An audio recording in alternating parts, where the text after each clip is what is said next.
calls today, we're going to be getting into a bunch of really interesting video clips and talking about what happens when we, as followers of Jesus, confront the culture around us. I don't mean hate speech, anger, intimidation. God forbid, I don't mean violence. But when we speak up, when we speak out, when we shine as lights in dark places, there's a price to pay for confronting the culture. It's a reason that many pastors and leaders avoid it. Now, one reason they avoid it is they think, well, I just need to teach the scripture and encourage my flock and protect them from error and reach out to those in our community that are hurting and in need. Of course, that's a great job of a shepherd and a great function of the church. But we live in this world, a confused, messed up world. Our kids are dealing with all kinds of confusing signals from schools and social media and media. We're confronted with all kinds of problems, issues in the workplace. The universities are going in a very different direction with their agenda. If we don't speak, if we don't confront the culture, who will? When Jesus said to his followers, you are the salt of the earth, one of the functions of salt was to preserve and to bring flavor. You could say that we are the conscience of the society. He said, if the salt has lost its saltiness, well, what good is it? What good is it? It's just going to be thrown out and trampled under people's feet.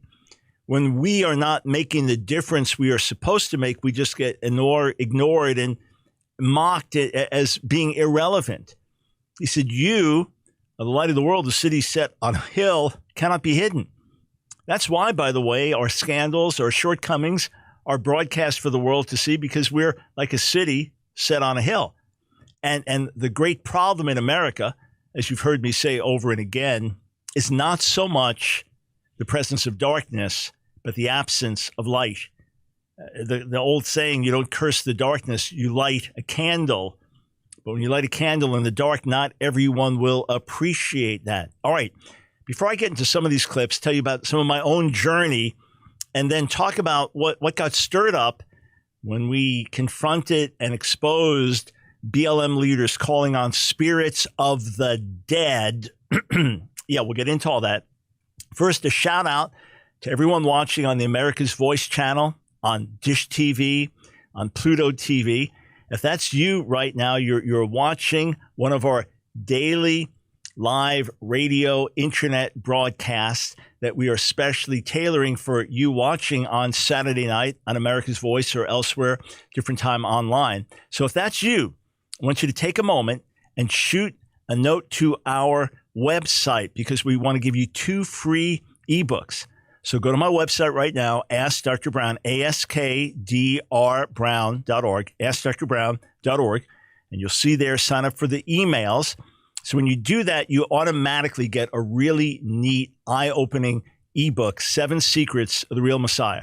That's for everyone. So if you're not on our email list, go and get on that. You'll find out about our daily op-ed pieces, our daily videos, and great material that'll help equip you. But when you fill out the form and it says, how did you find out about the website? Click on Other, and then type in America's Voice. When you do, we will also send you an extra free ebook, a mini book, 5 Ways to Pray for America. Okay, a couple of weeks ago, I was asked on short notice to join Pastor Rob McCoy on his nightly broadcast that he has been doing for many weeks now, Fireside Chats. And he, with some of his team members there, Pastor McCoy is coming to national attention with his church services, saying, hey, we're going on, we're going to meet, you can find us, but we're going to meet, this is a First Amendment right, etc. And he has also served as a city mayor, city council member, so he's been actively involved in politics. And he was talking about how the SPLC, the Southern Poverty Law Center, went after me some years ago. Listen to the dialogue. The last person I would want to debate and contend with is you. I've seen you debate. You're vicious in a sweet way. You just disarm people. Way. I like that. You're vicious in a sweet way. You disarm people, and then you just smother them with facts. Yeah. And your grasp of the topic is hard to contend with. So I imagine that you are doing your best to enlighten him, and I love the fact that you're a bridge builder. I mean, in reality, you're a Messianic Jew you're considered by some in the Southern Poverty Law Center and others to be anti-Semitic, which couldn't be any further from the truth. I just read some of these things, and it baffles me that people can put that in writing. And I think, the SPLC went after me years ago as allegedly anti-gay, which then became anti-LGBTQ. So I got on their hate list. I was one of the 30 new leaders of the radical right. And so first, it actually made my night when a friend asked me about it. I had just had this tremendous sense of joy and affirmation from the Lord, knowing it was opposition for righteousness' sake. And then I called them on the carpet publicly in terms of truth, and never got a response from them, even reaching out to them privately. But I mean, look, they continue to discredit themselves, the SPLC. Yeah. They've branded the ADF, Alliance Defending Freedom, which has won numerous Supreme Court cases, as one of the most respected legal organizations in America. They've branded them a hate group and others, and they've shown very clear double standards, et cetera. Now the SPLC, Southern Poverty Law Center, once did really good work and exposed hate groups, legitimate hate groups, and KKK and those kinds of things. They did good work decades ago, but then they shifted further and further to the left. So Christian conservatives now made their way onto the hate list, and find Christian ministry organizations, nationally respected American Family Association, got branded as hate groups to this day. So you go to Amazon and you want to make a donation through Amazon and designate a charitable organization to get a certain percentage of sales. And Amazon's done that with hundreds and hundreds of organizations. So ADF, no, you can't give to ADF. Why? Because they're a hate group. Family Research Council branded a hate group. This is some of the dangerous work they're doing and the double standards involved. If you are a Muslim exposing Muslim extremism and Muslim terror, you could be branded a hater. So I got on the list. I just want you to understand that when you stand for righteousness, you will be opposed. When you expose gay activism in our schools, you'll be opposed. You can be loving, gracious, caring about individuals, saying, but I differ with this being taught to my children. That doesn't matter. You'll be branded a hater. So it was back in 2012, and I want you to see this. So the Southern Poverty Law Center actually has this page, and here's what the page says. It's got me listed here, and it's got 30 new activists heading up the radical right. All right, so this is from May of 2012. The last decade has seen major changes in the American radical right. What was once a world largely dominated by a few relatively well-organized groups has become a scene populated by large numbers of smaller, weaker groups with only a handful led by the kind of charismatic chieftains that characterized the 1990s. So I guess I'm one of the charismatic chieftains. The last decade has seen major changes in the American radical right. What was once a world largely dominated by a few. So go through that. And it says this. There's been explosive growth in several sectors of the radical right, especially in the last few years, much of it driven by anger over the diminishing white majority and the severe dislocations caused by a still ailing economy. An anti-Muslim movement, almost entirely ginned up by political opportunists and hardline Islamophobes, has grown enormously since taking off in 2010 when reported anti-Muslim hate crimes went up by 50%. During the same time frame, a number of religious right anti-gay groups, enraged and on the defensive as swelling majorities of Americans dropped their opposition to same-sex marriage and other LGBT rights, have grown extraordinarily vicious in their propaganda. And it goes on. So that's how everything is couched. We are angry. We're angry that we're losing our domination and these other groups are rising. So here's a list of different leaders, and Christian historian David Barton is on there, and there is Michael L. Brown. Yeah. Oh, who else on the list? David Duke. Well-known, unapologetic, anti-Semite.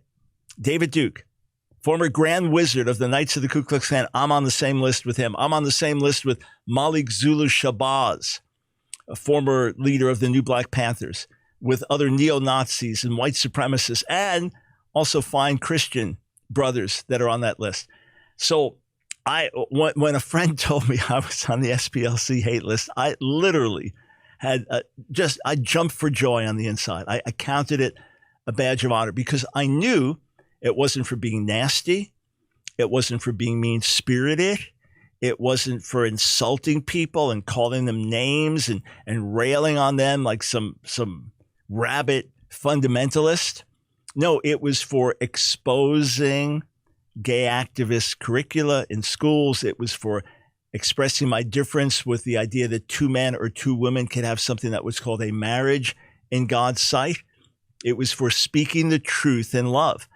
And Jesus said that when we're persecuted for righteousness, we should rejoice. And listen, I have friends of mine, colleagues, people I've known over the years who have literally been persecuted for the faith, meaning put in prison, meaning stoned, people hurling stones at them till they're bleeding from their head and their hand, meaning tortured for their faith. There are people that I have personally worked with in ministry and helped send them out to preach who have been killed in different countries. I can't even mention some of the places because we still have workers there, killed for preaching the gospel. So getting on somebody's hate list, getting discredited, getting defamed, getting barred, getting blocked, getting banned, hey, that's the least we could do. That's the least we could experience. So I just want to tell you candidly, I don't feel sorry for you when you're unfriended for sharing an important article about righteousness. I don't feel bad for you. I don't feel bad for you when people post nasty things in response to a scripture that you post. Oh, listen, I know many of you are sensitive and you care about people and you want to be a friend and you want to be loving. But Jesus said we'd be rejected. Jesus said we'd be hated. In fact, he was hated to the point of being nailed to a cross. And if that's how they treated him, the master of the household, how will we, the servants of the household, be treated? So let's not fall into some pity. Poor me, I got unfriended.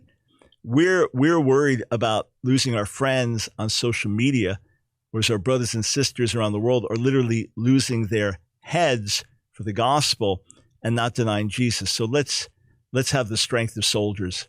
Let's stand up and be courageous. Let's determine we're not going to be nasty, mean-spirited, or fight with worldly weapons, but we're going to speak the truth in love. We will not be moved. We will not be deterred. We will move forward. We will expose darkness. All right, we are just getting started. No calls today, but we'll be right back.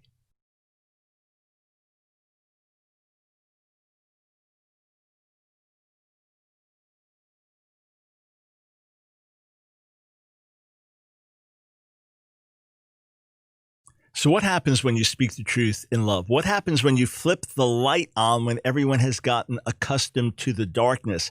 What happens when you confront error? What happens when you are the one that is branded the hater? You are the one who's branded the homophobe, the transphobe, the racist, the xenophobe, simply because you love righteousness.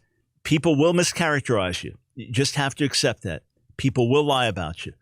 You get your message out. You speak the truth. You leave the rest to God. But just understand, you will be misrepresented. You will be spoken against. Jesus himself, it was prophesied over him in his birth, Luke 2, that he was to be a sign spoken against, that the thoughts of many hearts would be revealed. When you bring the truth to light, you find out where people really stand. So it's not just the SPLC that put me on their list. And by the way, reached out to them every way I knew how, didn't respond, exposed their error publicly, didn't respond. They actually had Dr. Ben Carson on their hate list for a little while. Yeah, Dr. Ben Carson. And then Bill O'Reilly, when he was on Fox, drew attention to it, and then they backed away. I wrote and said, hey, you owe me an apology to you. Apologize to Ben Carson. You owe me an apology. And they pulled my data years ago because they really could not legitimately classify me as a hater, but I'm still on that list. Even though you click on my name, it doesn't go anywhere. I'm still on that list, which, again, is for me a badge of honor. So there's another group called GLAAD, started as the Gay and Lesbian Alliance Against Defamation. I call them the Gay and Lesbian Alliance Against Disagreement because that's really what they opposed. And they put out something called the Commentator Accountability Project, called CAP, Commentator Accountability Project. And yes, I'm on that list as well. listed as head of the Coalition of Conscience, frequent speaker on the conservative circuit, and author of A Queer Thing Happened to America. And then it's got quotes of all the horrible things I've allegedly said. You say, well, those are actual quotes. Yeah, in context, they're all quotes I stand for 100%. But they will try to represent them as if I am leader of a hate group and spreading hate. So you say, well, what's CAP? What's the Commentator Accountability Project? Well, Commentator Accountability Project was GLAAD, which is very influential behind the scenes. And they don't even call themselves anymore Gay and Lesbian Alliance Against Defamation. They're just GLAAD. They don't even refer to it as an acronym anymore, just GLAAD. But they'll be working behind the scenes with major networks. You don't have enough gay characters represented here. It's not strong enough representation. It's not equal here. You need more of this, more of that. They remain very influential. So they started this. I was on their initial list of 36. So I made it on their first list. It's expanded since then. But again, my great honor. And this is simply for talking about God's model for marriage and family and sexuality with compassion, saying Jesus died for all of us the same. We're all created in God's image the same. And we all need mercy. We're all a broken, fallen race. We all need God's mercy and redemption, every single one of us. Yet, marriage is a union of a man and woman, not two men, not two women. The world's best mother is not a father, etc. So this makes me, quote, a hater. So be it. So what GLAAD did was this. They reached out to all the major networks and said, do not have these people on. Do not have them on. Me or Tony Perkins, whoever else. Do not have them on. If you're discussing these issues about sexuality and relationship or gays in the military, whatever it is, do not have these people on because they will pollute. They will mess people up. They will spread misinformation. They're haters. Don't have them on. So much for equal dialogue. So when I'm asked to go to a campus, and do a lecture on can you be gay and Christian, or do a lecture on Israel's right, does Israel have a right to homeland, whatever. My request is, or is Jesus the Jewish Messiah, whatever the controversial subject is, my request is, can you find a professor on campus or someone involved in one of the groups that is a able representative or someone in the community that can be brought in to have a debate with me. My preference is that we have a debate and that both sides are presented and we can cross-examine each other and the audience can ask us questions. You say, well, why not just present your view? Because I want someone to challenge it and I want to challenge theirs. Let's put it out there on the table. GLAAD saying, no, we only want one side presented. If I was going on the air and I had an opportunity to just go on by myself or to have a major debate with a leader from the other side, I'd say, oh, please bring them on. As long as we get equal time, please bring them on. I want things to be brought into the light. I want to be able to challenge the error. And I want someone to be able to challenge me so I can defend the truth. That's always my preference. That's always my desire. When I do my daily talk radio show, I'm not taking calls today, but I constantly ask critics and dissenters to call in. They rarely do, but I constantly do. We invite critics and dissenters to come on. Very few take our invitation. So GLAAD, and they've probably been effective in getting voices like me off some of the major networks. So be it. We'll get the message out. And then the HRC, the world's largest gay activist organization, human rights campaign. I mean, big enough that they'd have people no less than President Obama speak at their annual fundraising event, that they would actually host presidential debates. So a few years ago, I was invited to Portugal, to Peru. I was invited to Peru to give a presentation to congressional leaders and university chancellors as to what happens when you normalize same-sex relations in a society and legalize gay, quote, marriage. I was asked just to go and give a presentation there, which I did. And as a result of that, I got on the HRC list as one of those exporting hate. So they actually put out, this is not a video that we doctored. This is their video. Check out the music and everything. Exporting hate. Oh, yeah. There exists a network of American extremists.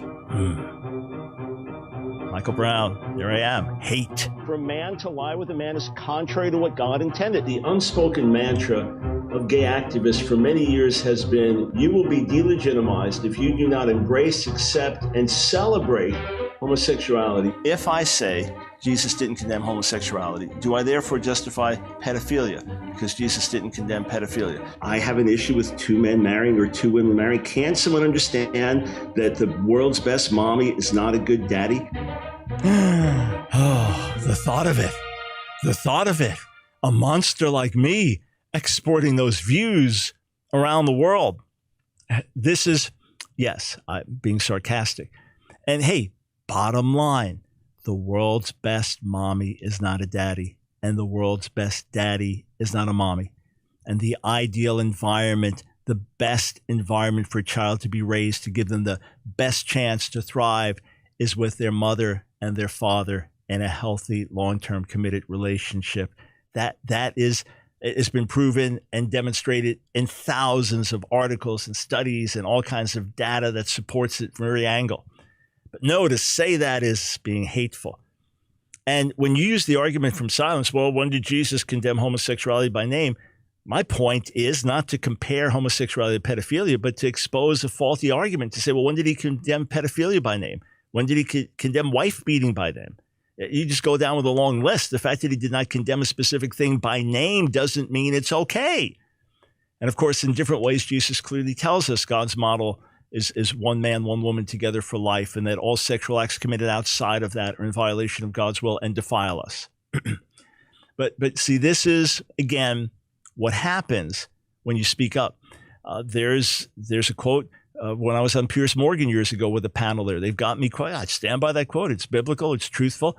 And if you love people, you speak the truth. But you see, long before the cancel culture had risen up in recent years, the seeds of it have been here for years and years and years. And there have been attempts to marginalize those of us who speak to controversial cultural issues. You think everyone's going to pat you on the back when you expose the evils of abortion, even with great compassion for the women involved and the families involved in reaching out? You think people are going to thank you? Here, if you've never done this, go join a sidewalk prayer council group outside of an abortion clinic, okay? Notice the demeanor. Notice the graciousness of the group. I'm trying if you're with a good Christian group. Their graciousness, their love, their concern. They're worshiping, they're praying, they're offering to speak to people, pray with people, pay for them to get an ultrasound, whatever it is. And you watch the cars drive by. You watch grandmothers rolling down their window and cursing you out with the worst profanity. You watch Satanists, atheists, witches, lesbians gather together and denounce you as evil. You think, what we're doing is trying to save the lives of the unborn and offer life. But when you stand against the spirit of the age, there will be opposition. I've got a clip I want to play for you, and we'll do it on the other side of the break. But again, I want to set this up. We have been saying for weeks and weeks and weeks now that when you look and see rioting, looting, burning of buildings, violent acts, that is from below, not from above. That is the spirit of anarchy. That is lawlessness. That is rebellion. It's very different from grief over the death of George Floyd. That is very different from concern about unequal opportunities of education for kids in the inner city. That is very different than reviewing the horrible history of our past with slavery and segregation and asking, are there scars of that still remain in our culture? No, this is something totally different. And the profound difference is where this is coming from. One can come from legitimate grief, concern, desire to see righteousness, equity. The other comes from below. In that sense, it is demonic. In that sense, it is hellish. And it is clearly destructive. But it goes deeper than that. There is a deeper spiritual battle. We've talked about it on the air. We've been exposing it. And now our exposing it has gotten the attention of Right Wing Watch, which is a notorious group ultra left. I've often been featured on their website. In fact, sometimes I'll be doing a broadcast and say, hey, Right Wing Watch, if you're listening to this is a good clip to pull, because obviously they'll mock us for taking a stand. So be it. We will get the message out. All right, we'll be right back.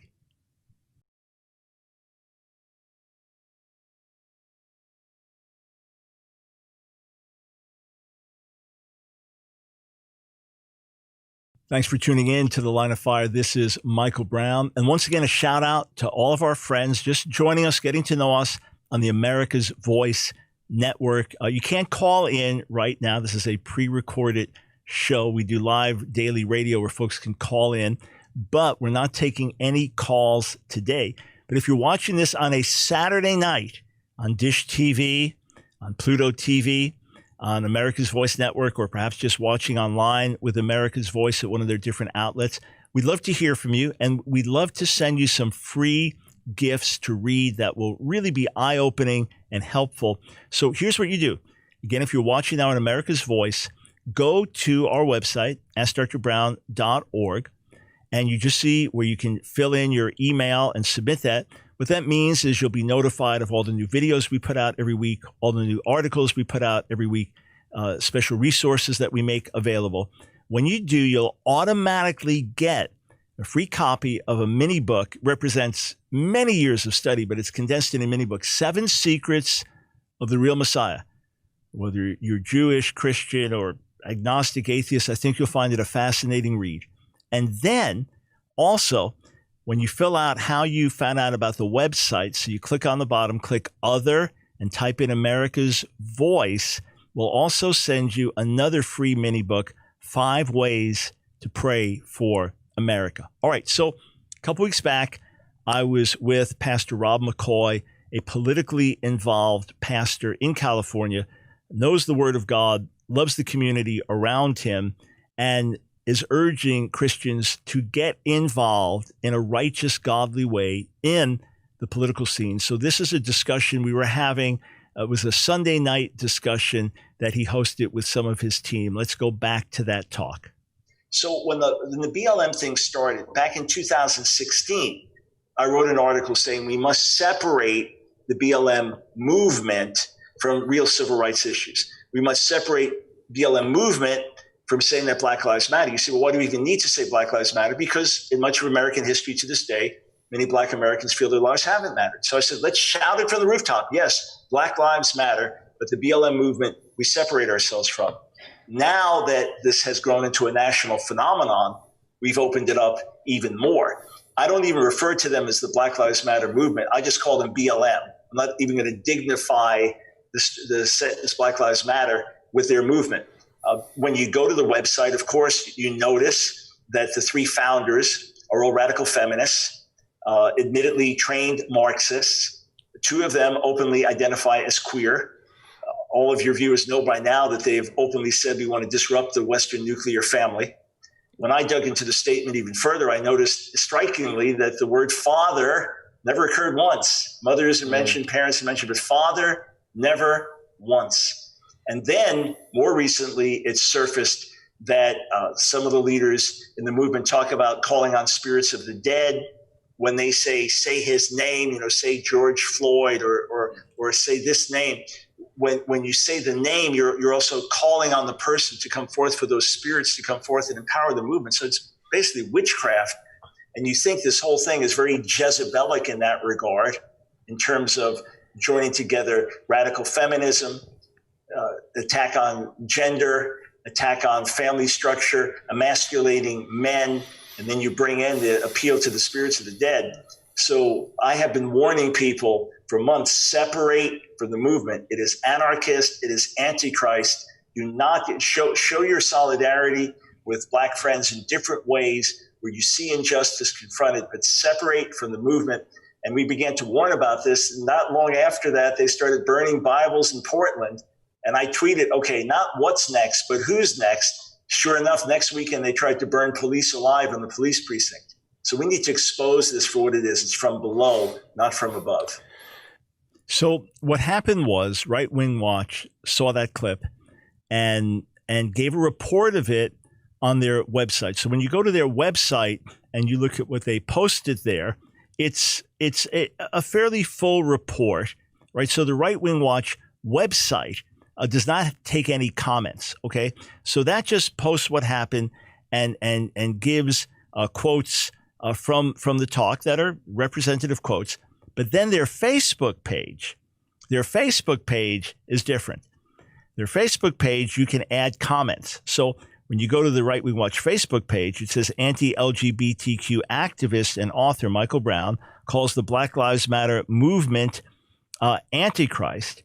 He says 4 more years of Trump will give the church time to usher in revival and awakening, and then a link to their site. And then beneath my picture, Michael Brown says BLM calling out names of the dead is witchcraft.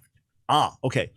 Now, number one, the statement I made about Trump was in the context of 4 more years of Donald Trump will not save America.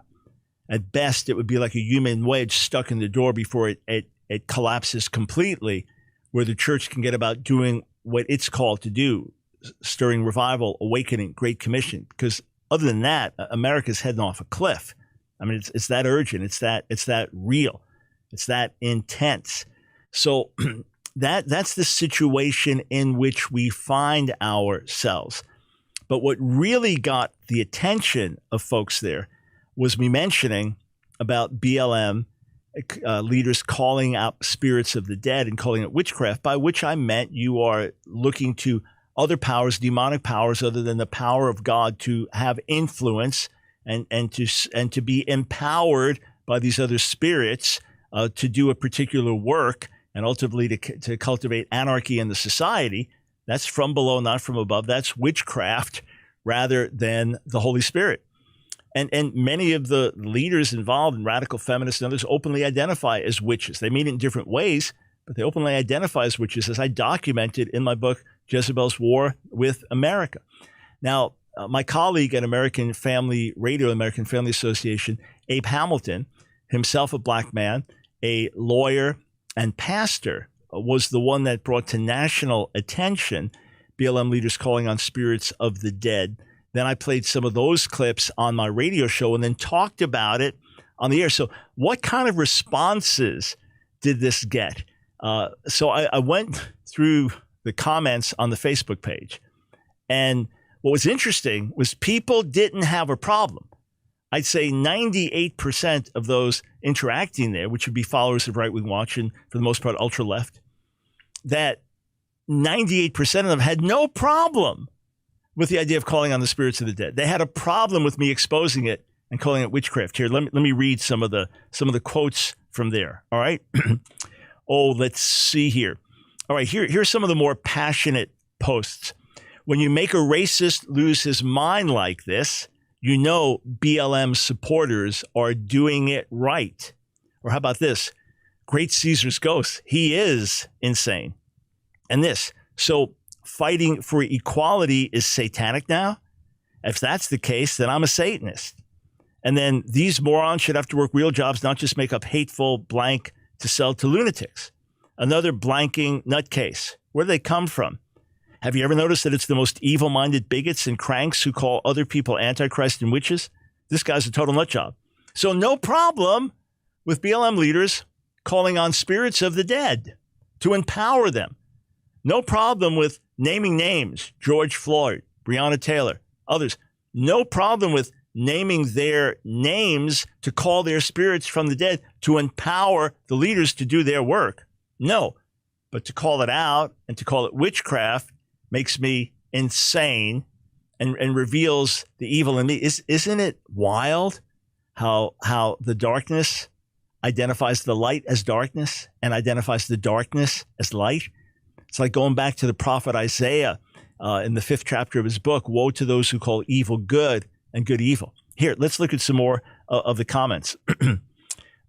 Some posted homosexual comments, just too crude, not even going to put those up, wouldn't dare do. But that got tons of attention and people adding in their foul comments.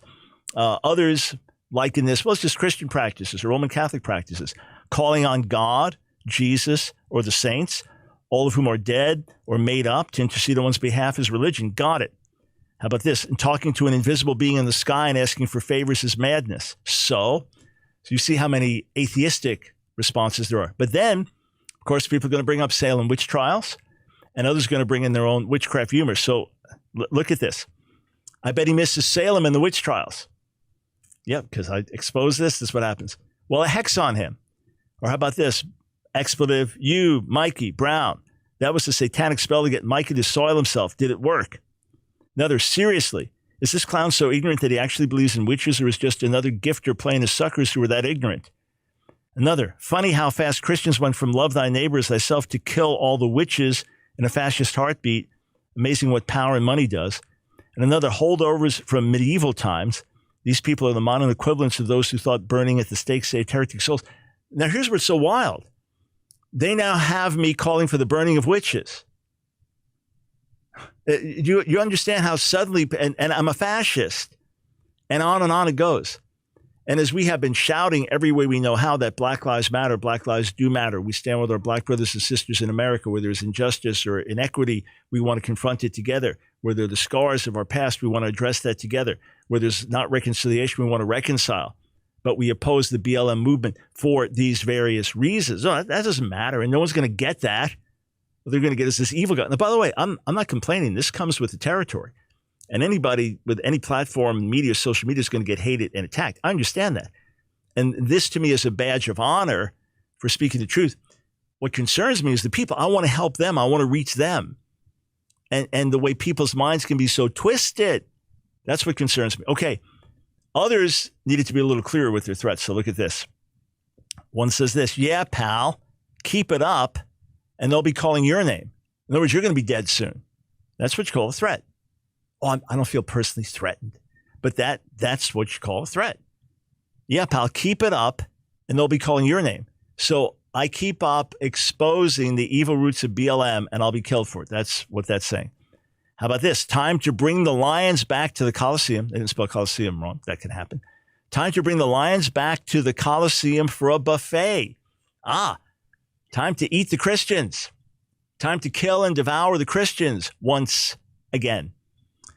You know, Proposition 8, when that was major news in Senator Obama's first campaign for president in 2008, Proposition 8, which said marriage is the union of one man and one woman, and that passed in California. One reason it passed was many Black Americans are conservative in their ethics. They also voted for Barack Obama, and he had lied at that point about his real view on same-sex, quote, marriage.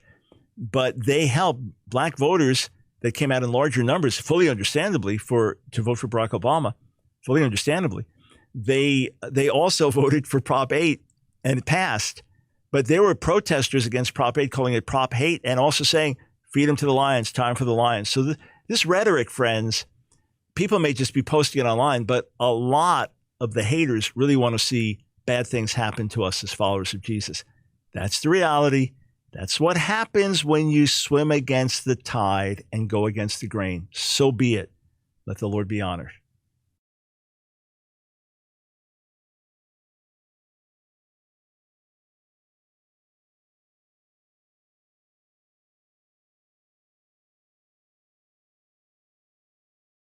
So let's go back to my dialogue with Pastor Rob McCoy and his team. Again, a politically involved pastor who's really challenging other Christians to get involved and to make a difference. This is part of the fireside chat we had joining him and his team by internet. Chuck Smith and Kay Smith look out at a sea of humanity, and they begin the simple application of teaching the Bible verse by verse, chapter by chapter, book by book. And then they bring in Maranatha music with syncopated rhythms and electric guitars, and it takes off. And you have Costa Mesa, one of the first mega churches. And from 68 to 2020, it's a 52-year span of our life existence of Calvary Chapel. We've experienced 10,000% growth. There's now 1,800 Calvary Chapels around the world. South of Van Nuys, right here in California, there's 350 Calvary Chapels. It's a Calvary Chapel sandbox. Probably many of the 10 largest churches in California are Calvary Chapels, and some of the largest churches in America are Calvary Chapels. But we've been apolitical. The only president that Chuck Smith ever endorsed was Jimmy Carter because he said he was born again. So 52 years of preaching the gospel, that's conversion growth, not transfer growth. People being delivered from drugs. I can go on and on about amazing stories in the movement of God's Spirit. And it was charismatic because we were still aligned with the vineyard, and you still had Lonnie Frisbee, and people were speaking in tongues, which is, in your wheelhouse. But here we are 52 years into this movement. And let's look at the byproduct of how this has changed the culture in California by being apolitical. We no longer have the 5th largest GDP. We have the 6th, maybe 7th. We have the highest gas tax, sales tax, income tax, corporate tax. We lead the nation in debt. We have the highest poverty, highest homelessness. We're the authors of no-fault divorce that decimated marriage across the country and fatherless families. We are the authors of transgender bathroom bills, the most secularly progressive sex ed curriculum in the world. And here's the kicker. We've aborted more babies in California than the entire population of Canada. So how did that revival change California? Now, those are great questions. So Pastor Rob McCoy is talking about what happened with the Jesus People movement. This came in the midst of the counterculture revolution of the 60s. So I was pulled in by the counterculture revolution of the 60s, went wholeheartedly into the whole drugs, rock and roll scene. Many of you know my story. And 1971 was radically transformed, became a follower of Jesus at the age of 16 as a Jewish hippie rock drummer, heroin shooting, LSD using. But the whole drug rock scene I got caught up in the 60s.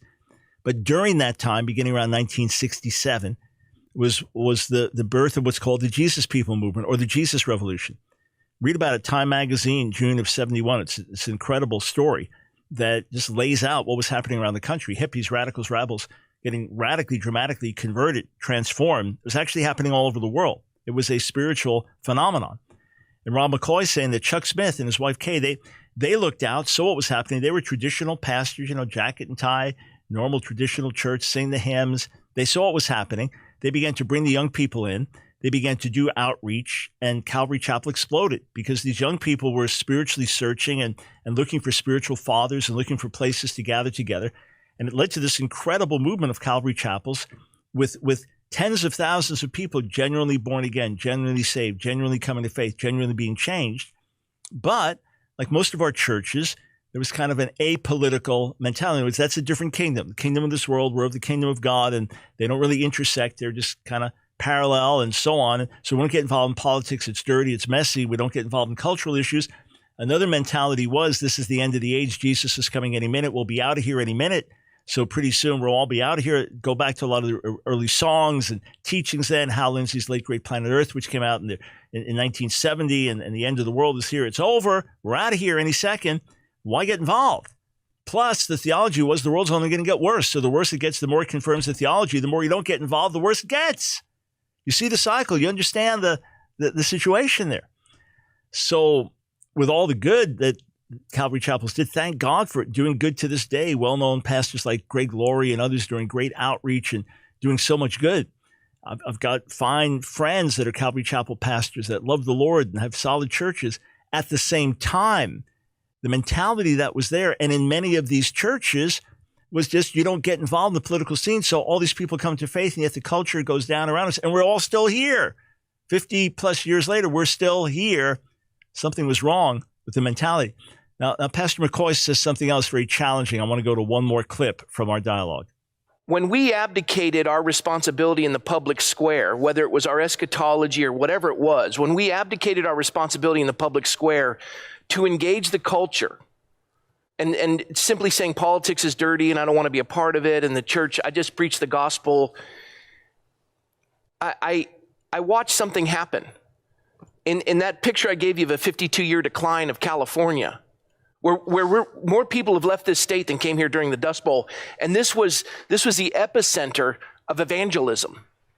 And our state is just devastated right now. It's a mess. And they're shuttering churches and censoring what we say. And yet, this is where Focus on the Family came from. This is where, Campus Crusade came from. Bill Bright and James Dobson and the Calvary movement and the Vineyard movement. We can go on and on. But here's my struggle.